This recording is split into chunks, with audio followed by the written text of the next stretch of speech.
tem uma visão de futuro sobre isso aqui, que é um pouco preocupante. Então, por isso que a espiritualidade pediu a gente começar a trabalhar esse tema, né? E aí, ao decorrer da palestra, vocês vão ver que, realmente, se a gente não se cuidar, a coisa fica um pouco complicada, tá? Não precisa se assustar com isso, não. É só uma forma, assim, de demonstrar a importância, né, do assunto, da questão. Então, a gente vai abordar, né, o tema do lado material e do lado espiritual. E depois a gente conclui com tudo, tá certo? Introdução. Apelidada de o mal do século, a depressão é uma das doenças mais preocupantes da atualidade, caracterizada por tristeza profunda e duradoura. Então, por isso que é interessante, né, daqui em diante, a gente começar a entender com calma e se fortalecer. Né? É essa ideia que a gente vai trabalhar hoje, tá? Porque se a gente não fizer isso para ajudar essas pessoas, quem é que vai fazer? Vai deixar elas morrer amígdalas ou ser internadas como loucas? Coisa desse tipo. Então, na verdade, são coisas assim que a gente, no decorrer da palestra, vocês vão ver que tem muito a ver com essa questão de destino. Definição. Sumariamente, a depressão se caracteriza por uma tristeza profunda e duradoura. Assim, desculpa, filha. Na ideia cronológica, você vê que ela já existia, mas não era tratada da forma como depressão, tá? Ou seja, já se carrega esse tipo de impressão já há muito tempo. Wagner Luiz Garcia Teodoro define a depressão como um transtorno mental causado por uma complexa interação entre fatores orgânicos, psicológicos, ambientais e espirituais, caracterizado por angústia, rebaixamento do humor e pela perda de interesse, prazer e energia diante da vida. Vocês perceberam aí que tem a ver com essa questão de energia, porque diante disso são vários quadros, né, que se manifestam e às vezes a gente não consegue relacionar. E aí fica uma coisa muito assim, abstrata, né, não palpável da forma que a gente imagina, e aí a gente fica sem saber, e aí acha que é isso, e não dá o segmento correto para que ela seja tratada de forma coerente. Você vê, né, que antigamente já existia, né, esse fragmento de depressão. Ele, na verdade, ele tem assim um ponto, né, a partir do momento em que as fitas de vocês de DNA não foram totalmente compostas, né? É uma das ausências dessa, né, que acabou gerando esse tipo de efeito, e as pessoas até hoje, né, elas têm assim uma certa dificuldade de superar isso, porque essa ausência, né, de uma fita que gera esse tipo de transtorno, ele cria, né, uma evasão de vazios, né? E aí o que acontece? Lembra que as células precisam se comunicar? Aí essa comunicação é interrompida, mas de forma assim sistemática, não completa. Por isso que se chama de doença silenciosa. Se você perceber, geralmente a pessoa quando está numa fase assim mais crítica, é o que ela mais fala, eu me sinto vazia. Pode perceber. Ela fala isso, né? Eu me sinto vazia. É justamente a desagregação desses elementos a partir da ausência já dessa fita que gera todo esse transtorno molecular na pessoa. Mas, assim, é aquela coisa, a gente está trabalhando dentro de visões, né? Aí é para a gente perceber isso com mais facilidade, tá?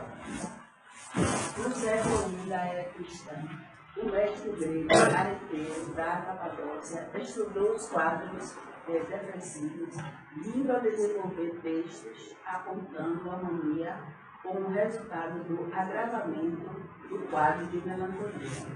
Na Idade Média, a Igreja resgata a antiga crença de que os transtornos mentais eram sinal de possessão demoníaca.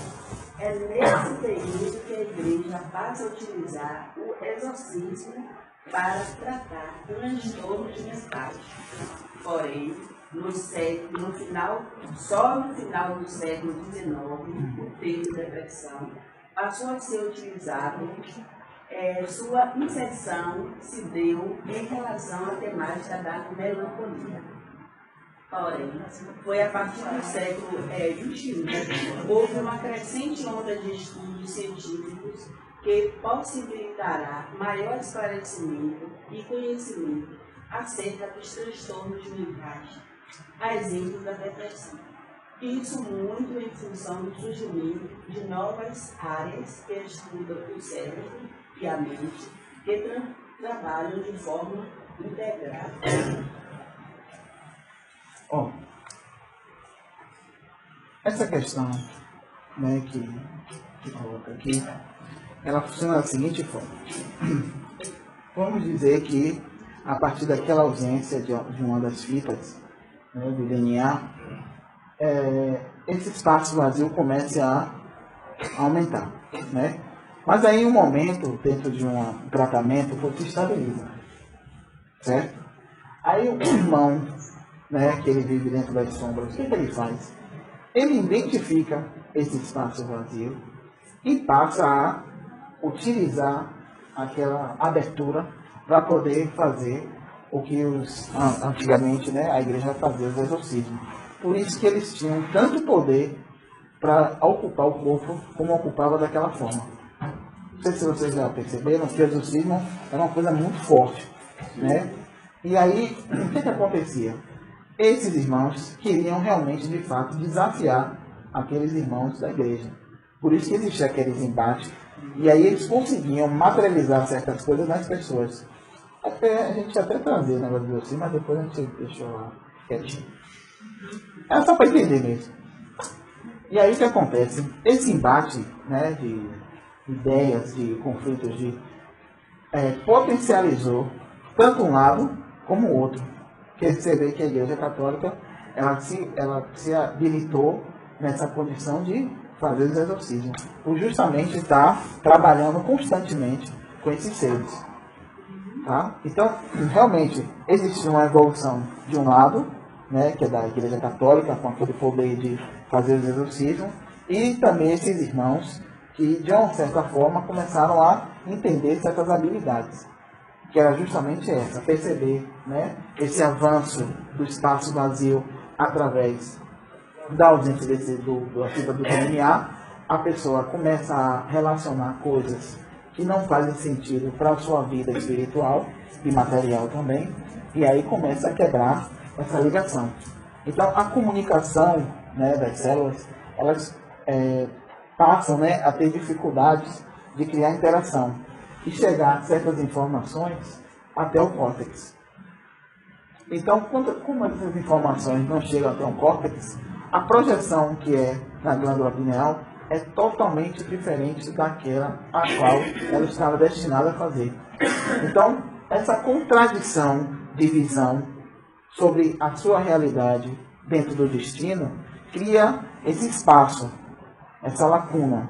Essa lacuna é onde ela começa a vivenciar a vida dela. Deu para entender essa parte? Ó, tem um tempo, espaço.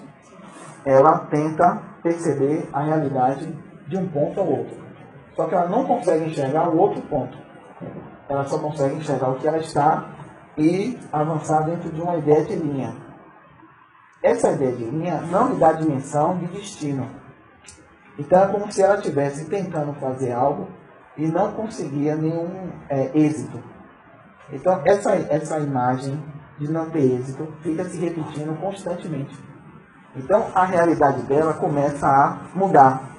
Aí, às vezes, acontecem casos de certos irmãos perceberem essa dinâmica, né, que ela perdeu, né, além do destino, e aí criam uma realidade para ela, da qual ela se sinta preenchida.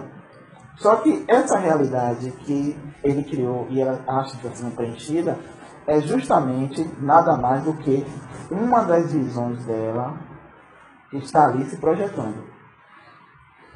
Então, vamos dizer assim, que a pessoa está dentro de uma ideia parada, assim, sentada. E ela se percebe dentro de uma depressão. aquele estado dela parado é visualmente para nós, material, uma visão material, mas espiritual, ela está exercendo uma ideia de realidade em outro lugar. Outra dimensão. Criada por esses irmãos, justamente para, vamos dizer assim, dar aquela condição da alma se separar do corpo. Tudo é mental? Não. Tá confuso? Não. O senhor explicou um pouco disso no filme Invocação do Mal. Isso. Aí o que acontece? É mais ou menos, é porque a gente é um pouquinho diferente.